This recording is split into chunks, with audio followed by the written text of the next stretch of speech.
450 միլիլիտր արյուն, որ 3 հիվանդի կյանք է փրկում։ Արյան դոնոր են այս անգամ Կառավարման ակադեմիայի ուսանողներն ու դասախոսները։ Ռեկտորը 14 տարվա ռազմական բժիշկ լավ հասկանում է կարևորությունը։ Պարբերաբար ԶԼՄ-ներից տեղեկանում ենք, որ հանրապետությունում ստեղծվել է արյան բանկ եւ կան հիվանդ երեխաներ, որոնք կարիք ունեն արյան բաղադրիչների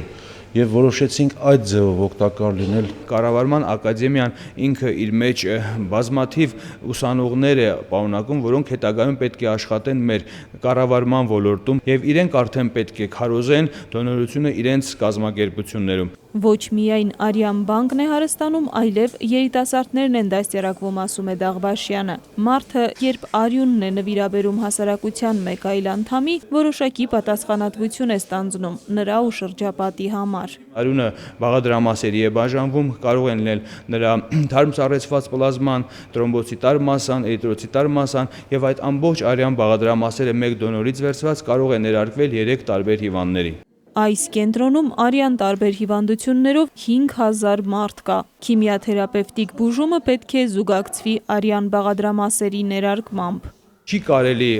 իրականացնել արդյունավետ բուժօգնություն, արդյունավետ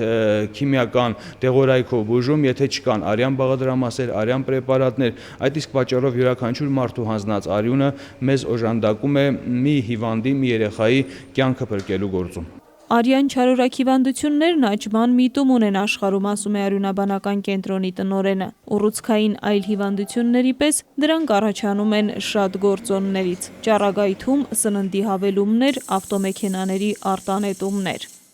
Աննա Բալյան, Նարեկ Եղիազարյան, ժամը լրատվական։